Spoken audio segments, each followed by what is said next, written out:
J'espère que vous allez bien. On se retrouve aujourd'hui pour une vidéo meal prep spéciale reprise du boulot. Je reprends le travail demain et du coup j'ai décidé de me faire comme d'habitude des plats en avance, des collations et des petits déjeuners. Donc là je suis avec bébé, elle ne dort pas mais elle est plutôt tranquille, donc j'ai pas envie de faire un long meal prep. Je vais essayer de préparer quelque chose, enfin 2-3 choses pour au moins tenir sur les 3 jours à venir. Et du coup on a aussi une petite baisse de température, en tout cas là c'est un petit peu couvert, donc je vais en profiter pour utiliser mon four parce que c'est vrai que là dernièrement avec les chaleurs je ne l'ai pas du tout utilisé, mais j'ai absolument envie de faire du muesli maison et aussi des bananes à bread parce que j'ai plein de bananes qui sont en fin de vie, donc je vais absolument les utiliser.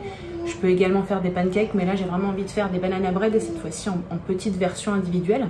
Donc au menu cette semaine je vais faire, comme vous pouvez voir, j'ai aussi mon bébé qui participe. Donc je disais au menu cette semaine, je vais faire un couscous végétarien. Je vais faire en salé, je vais faire aussi en avance du riz pour aller avec des épinards que je fais avec une sauce aux oignons et aux tomates séchées. C'est une sorte de curry d'épinards mais sans pois chiches. Et du coup je vais aussi me préparer des salades dans des bocaux pour le soir en fait. Donc ça se garde pas très longtemps, donc je vais essayer de m'en faire 3. Un pour ce soir, un pour lundi soir et un pour mardi soir. Comme mercredi je suis repos, au moins j'ai mes repas aussi pour le soir, pour les jours à venir. Et du coup pour ce qui est du sucré, je vais faire des bananes à bread comme je vous l'ai dit mais en petite version, ainsi que du granola. Et bien sûr je vais préparer du riz, des pâtes et du quinoa pour un peu avoir des choses pour faire du batch cooking. Pour tout ce qui est pour tout ce qui est mon bébé, bah oui, tu participes à la vidéo. Oui, d'accord. Pour tout ce qui est viande ou poisson, on fera au fur et à mesure en fonction de nos envies, mais les plats contiennent toujours de la protéine, que ce soit par les pois chiches ou les lentilles ou quoi, donc vous verrez au fur et à mesure. Donc pour la recette du banana bread, il me reste 4 bananes en fin de vie. Je couperai les morceaux un peu abîmés, donc ça, on va dire que ça va m'en faire 3. Donc ça c'est la recette que j'utilise tout le temps, je vous l'avais déjà partagée. Donc finalement du coup j'ai quasiment tout doublé, j'ai mis 2 yaourts, j'ai mis 3 œufs au lieu de 4, je n'ai pas vraiment doublé les œufs. J'ai mis 150 g de flocons d'avoine contre 100 g et 50 g de farine semi-complète. Vous pouvez mettre de la blanche également. Et du coup 100 g de pépites de chocolat au lieu de 60 g. Et hop, et un sachet de levure chimique. Donc c'est parti, j'ai déjà préchauffé mon four. Je vais commencer par ça, comme ça après je ferai mes granolas. Et du coup, pour qu'ils soient un peu en individuel, j'ai décidé d'utiliser des moules comme ça. Donc ça, c'est des moules à financier et ça, c'est des moules à muffins. Donc pour pouvoir, déjà, ça se conserve plus longtemps qu'un banana bread en longueur quand on le coupe. Et du coup, c'est surtout que ça fait des petites collations pour pour la sortie de l'école.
Et du coup maintenant je vais faire mon muesli rapide avec, voilà, vous avez la recette ici, je vous l'avais déjà partagée. J'ai tout mis ici, j'ai les muffins qui sont au four, donc à 180 degrés et ils ont encore à peu près 20-30 minutes de cuisson.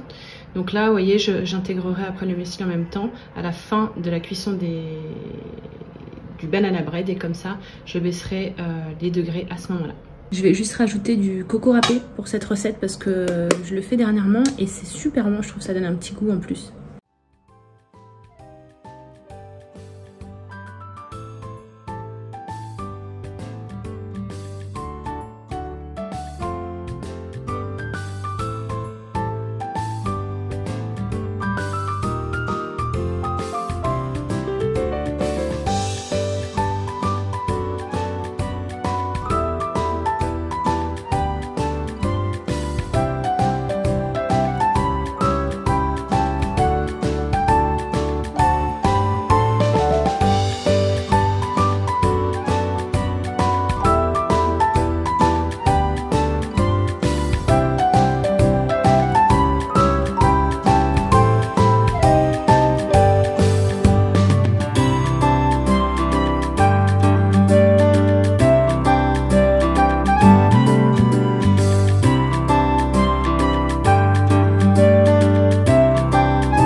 Du coup c'est parti pour la recette de couscous végé. Donc attention, je ne suis pas du tout une spécialiste, je fais en fonction de mes goûts.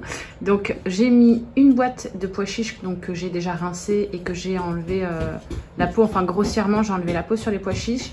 Je mets 4 carottes, 5 pommes de terre, un navet, 2 courgettes, du concentré de tomate et ces épices spéciales couscous, comme ça je m'embête pas. J'ai déjà préparé aussi 1 litre de bouillon avec du cubeur et j'ai mis mon fond d'huile dans ma cocotte minute. Par contre je suis dégoûtée, il me reste plus que 2 oignons et j'en ai absolument besoin pour la recette d'après. Donc ce que je vais faire c'est qu'au lieu de faire revenir les oignons dans l'huile, je vais faire les carottes plutôt. Et je mettrai le concentré de tomate à ce moment-là. Je mets environ 2 cuillères à soupe. Et du coup, le temps que mes légumes cuisent, je ferai le couscous à part. Hein. Donc je fais ça directement dans un bol avec de l'eau bouillante. Et c'est vrai que ça cuit hyper vite.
Alors du coup j'ai ma première partie des légumes qui cuit, donc j'ai mis les pommes de terre, le navet et les carottes, c'est ce qui met plus de temps à cuire. J'ai fermé la cocotte pour que ça, voilà, pour que ça imprègne bien.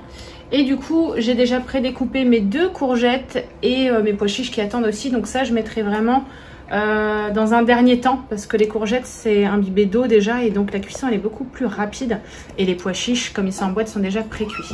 Et en parallèle du coup j'ai fait des spaghettis complètes pour aller avec ma recette que je vais vous montrer après de curry d'épinards, et du quinoa qui est en train de cuire aussi. Je le laisserai refroidir, ce sera pour mes salades en bocaux. Juste ici on a du coup la semoule qui gonfle tranquillement. Et pour finir, pour la recette de curry d'épinards, j'utilise 2 boîtes d'épinards. Donc vous pouvez aussi prendre des épinards frais, mais il en faut pas mal. Donc sachant que les épinards, ça réduit énormément quand c'est cuit. Moi j'aime autant toujours en avoir en boîte, ça se garde plus longtemps forcément. Et c'est tout aussi pratique, même si je sais que c'est pas aussi bon. Mais je suis pas fan des épinards surgelés. Je préfère ceux en boîte, vous voyez comme quoi. Ensuite, je vais utiliser un demi bocal de tomates séchées. Et astuce aussi, garder l'huile dedans. Donc déjà pour cuire les 2 oignons que je vais émincer finement. Et même pour après assaisonner vos salades ou vos plats. Je vais aussi mettre la moitié d'une petite brique de lait de coco. Et pour les épices, bien sûr, du curry. Vous pouvez également utiliser des pois chiches parce que c'est super bon et c'est plein de protéines. Mais moi j'en ai déjà utilisé pour le couscous, donc ça sera 100 pour cette fois.